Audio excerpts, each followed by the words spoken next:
Okay, so this is a follow-up video to my concern that the original guitar riff that I came up for, Love with No Limit, seemed dark. And just simply revisiting that original riff and attempting to apply major chords to it to turn that dark nature around.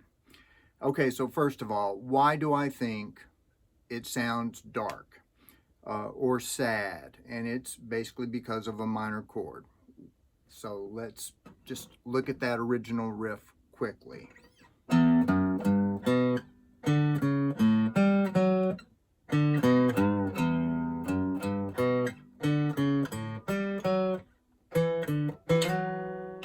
So right off the bat, you've got 1, 2, 3, 4, 5.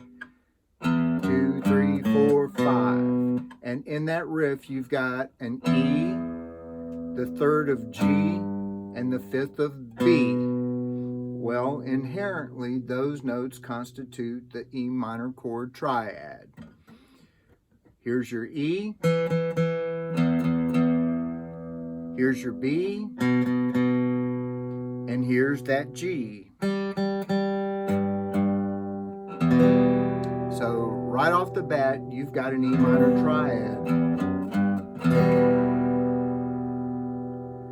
So what is the difference between a minor and a major? Well, it is in fact that third, that G right there. If I want an E major, that G's got to become a G sharp. Right there, instead of hitting that. So I wanted to go ahead and explore this chord progression, which was an E, a G, an A, and a G major seventh against that riff. And for the most part, it sounded okay. In fact, you can listen to it now.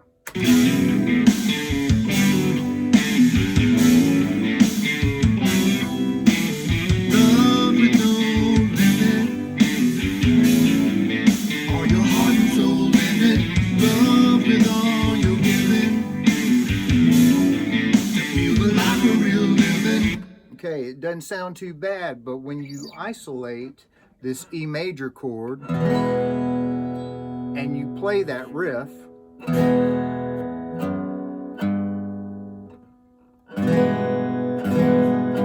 trying to impose that minor on that major and it just doesn't sound good. If I reverse it and take that G up to the G sharp there and play the E minor, it sounds even worse. So I've got to reconcile that riff somehow.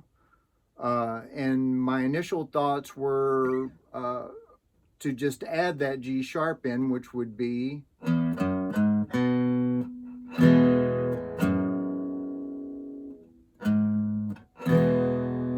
but that doesn't have a very good rock and roll vibe. So now I'm thinking it's going to be more like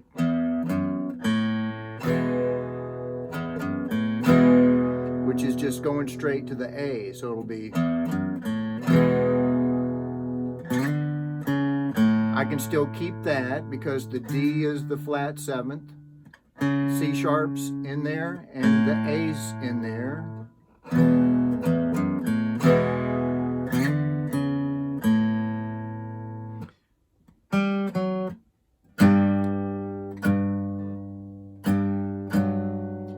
And that works with the G, because that is a G, and it goes down to an F sharp, which just makes it a G major seventh. And then even the, which is a, and then going to an A, I can actually use the original riff, except instead of going to the B, I'll just leave it at that A.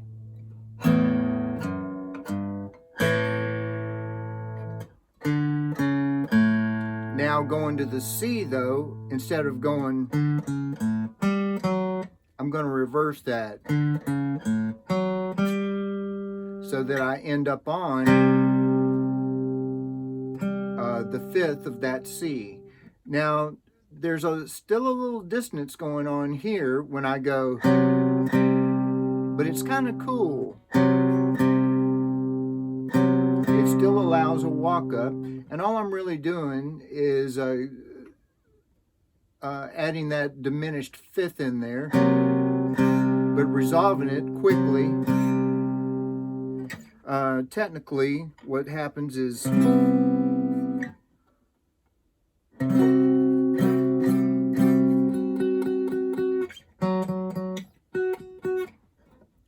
so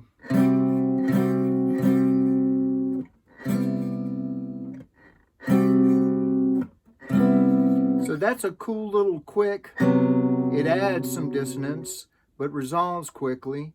And the rest of the riff, original riff, which is essentially,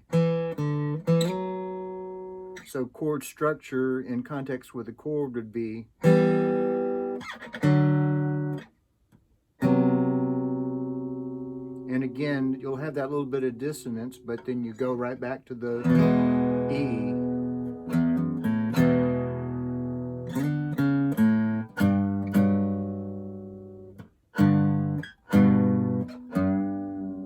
And then A.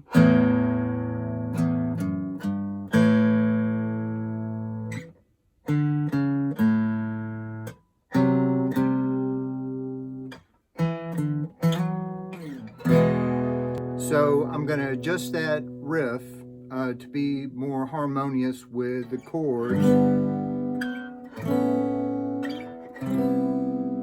The other reason to do that is I can just go with this single guitar riff.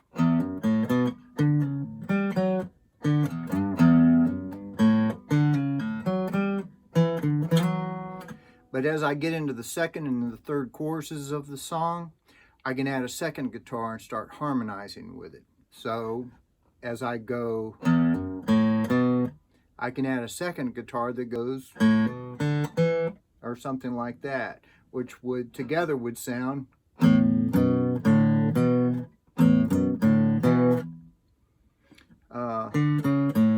So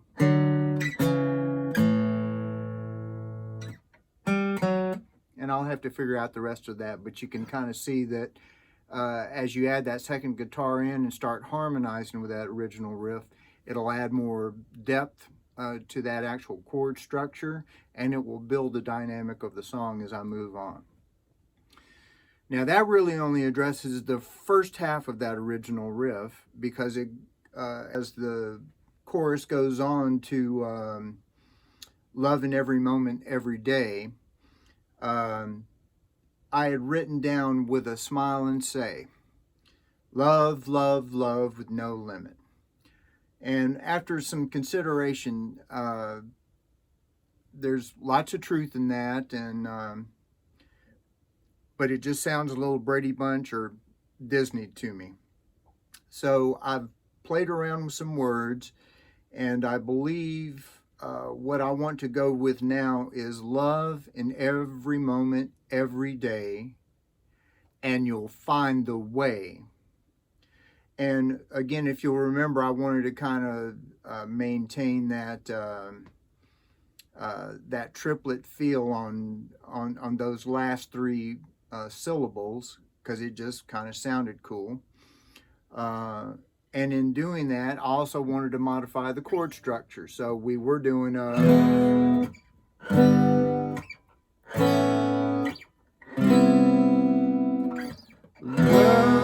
in every moment, every day.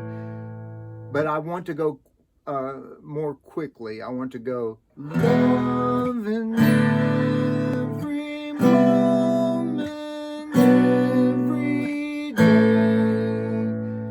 and you'll find the way. And instead of doing or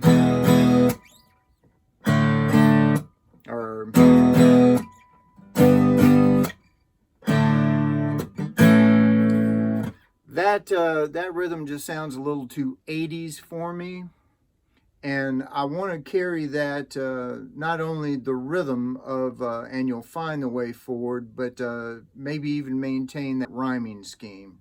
So I'm kind of thinking right now to go, loving every moment, every day, and you'll find the way.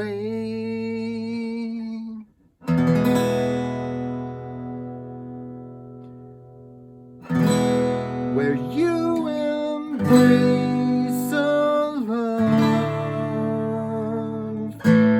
with no limit. So I'm maintaining that kind of cool triplet feel through that last line of the chorus. I'm maintaining the rhyme, where you embrace, which rhymes with day and way, sort of, and avoiding kind of that 80s vibe thing and keeping it, more flowing.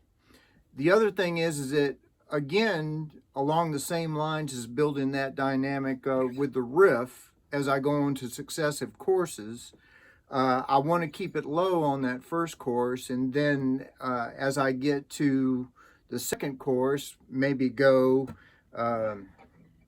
loving every moment, every day, and you'll find the way,